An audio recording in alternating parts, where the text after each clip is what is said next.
여러분 안녕하십니까? VOA 모닝뉴스 시작합니다. 지난 8월 미국 캠프 데이비드에서 열린 미한일 3국 정상회담 이후 3국의 협력 관계가 강화되고 있습니다.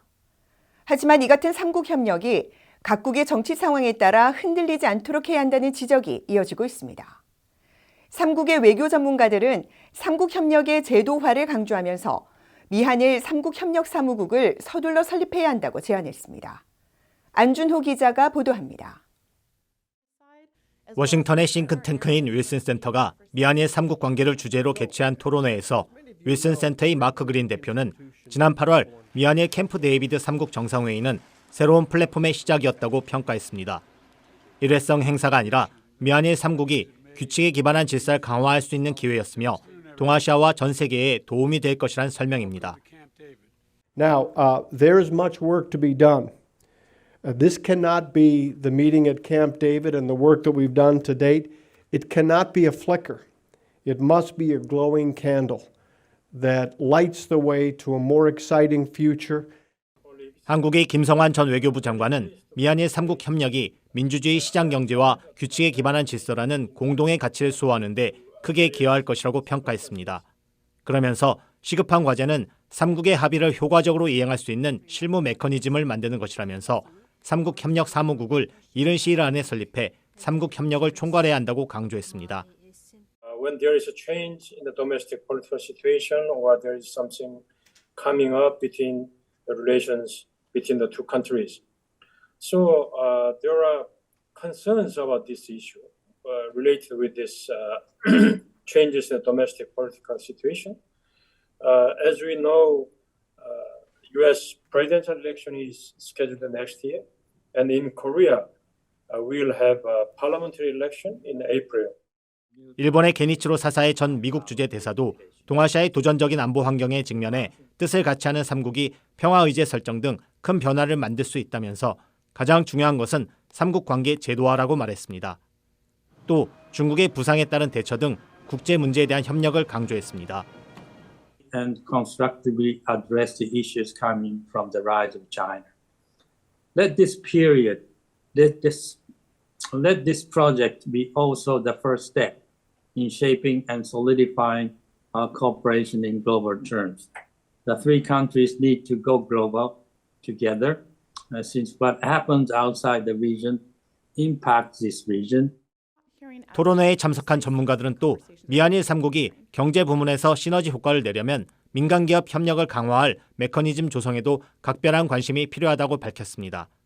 VOA 뉴스 안준호입니다. 미한일 3국 안보실장들이 한국 시간으로 오는 9일 서울에서 회의를 개최하고 북한 문제 등 영내 안보와 경제 안보 문제 등을 협의합니다. 이번 회의는 지난 8월 캠프 데이비드 미한일 3국 정상회담 합의에 따라 개최되며 미국의 제이크 설리번 백악관 국가안보 보좌관과 한국의 조태용 국가안보실장, 일본의 아키바 다케오 국가안전보장국장이 참석해 북한 문제 등 영내 안보 이슈와 글로벌 현안, 경제 안보 등에 관한 3국의 협력 방안을 심도 있게 논의할 것이라고 한국 대통령실이 6일 밝혔습니다.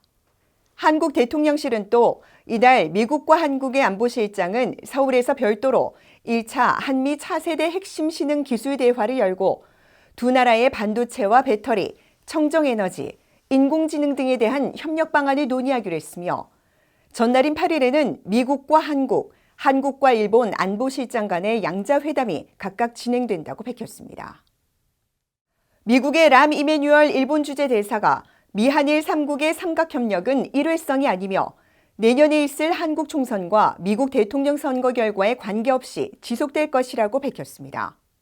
이메뉴얼 대사는 5일 일본 주재 미국 대사관에서 기자들과 만나 캠프 데이비드 정신은 3국의 DNA에 새겨졌으며 3국 공통이익은 강력한 것이라면서 내년에 미한일 3국의 정치 지형에 변화가 있더라도 큰 영향을 받지 않고 지속될 것이라고 말했다고 교도통신과 니케이 신문 등 일본 언론들이 6일 보도했습니다. 보도에 따르면 이메뉴얼 대사는 또 북한과 중국, 러시아는 서로의 전략적 이익이 달라 미한일 3국과 같은 협력 관계는 구축할 수 없을 것이라고 지적했으며 한국과 일본의 협력에 대해서는 문화와 경제 부분에서 양국이 전례 없는 교류를 하고 있다면서 한일 양국이 역사 문제 해결을 논의한다면 미래가 열릴 것이라고 강조했습니다. 북한의 김정은 국무위원장이 딸을 지속해서 부각하는 것은 북한이 처한 어려움 속에서 세습 의지를 과시하기 위해 다소 서두르고 있다는 방증이라고 한국의 김영호 통일부 장관이 밝혔습니다. 김 장관은 6일 경기도 양평에서 열린 출입기자단 간담회에서 북한이 어려움에 봉착했다면서 이같이 밝혔다고 조선일보와 연합뉴스 등 한국 언론들이 보도했습니다. 보도에 따르면 김 장관은 이어 북한이 어려움에 처했다는 신호로 재외공관 연쇄 철수와 만성적인 식량난, 최근 북한 이탈 주민의 한국 입국 증가 등을 꼽았으며 최근 북한이 소위 군사정찰 위성 발사 이후 비무장지대 감시 초소, GP 복원과 판문점 무장화 등으로 한반도 긴장을 고조하는 것은 이런 내부적인 어려움을 외부로 돌리려는 의도라고 지적했습니다. 김 장관은 그러면서 북한이 우리의 자위적 조치에 대해 억지 주장을 하는 것에 유감을 표하며 추가적인 긴장 조성 행위를 중단할 것을 촉구한다고 밝혔습니다. 북한이 코로나 사태로 국경을 봉쇄한 뒤 극심한 식량난을 겪으면서 굶어 죽는 주민들이 속출했다고 영국의 BBC 방송이 탈북민 증언을 인용해 보도했습니다. 영국 BBC 방송은 지난 5월 일가족과 함께 어선을 타고 서해에서 탈북한 김모 씨와의 인터뷰 내용을 6일 이같이 전하고 코로나 사태 이후 북한 당국은 방역수칙 위반자를 노동교화소로 보내고 한국의 문화 콘텐츠 공유자를 공개 처형하는 등 통제 수위를 높여 주민들의 불만이 높다고 보도했습니다. 보도에 따르면 김 씨는 국경 폐쇄 이후 삶이 이전보다 더 어려워졌으며 특히 지난해 봄부터는 사정이 훨씬 나빠져 굶어 죽는 아사자들의 소식이 잇따라 들려왔고 지난 4월에는 개인적으로 알고 지내던 농민 2명도 굶어 사망했다고 말했습니다. 또 지난 2월에는 이웃 동네의 한 노부부가 굶어 죽었는데 쥐가 시신 일부를 훼손해 경찰이 초기에 살인사건으로 오인했다는 이야기를 전해 들었다고 말했습니다.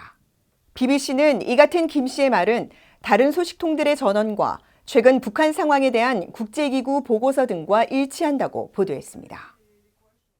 한국에서 범정부 한국군 포로 대책위원회가 2년여 만에 개최돼 국군 포로 문제 해결 방안을 논의하고 북한의 미송환 한국군 포로에 대한 진상규명을 촉구했습니다.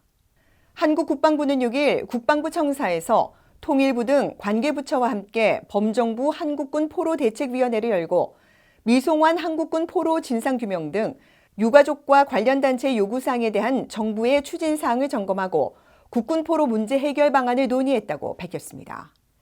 또 대책위 위원장인 김선호 국방부 차관과 참석위원들은 한국전쟁 당시 한국군 포로의 존재를 인정하고 진상규명에 협조해 줄 것을 북한에 촉구하고 북한에 실질적이고 성의 있는 조치를 요구하기로 했다고 밝혔습니다. 이상으로 VOA 모닝뉴스를 마칩니다. 시청해주신 여러분 고맙습니다.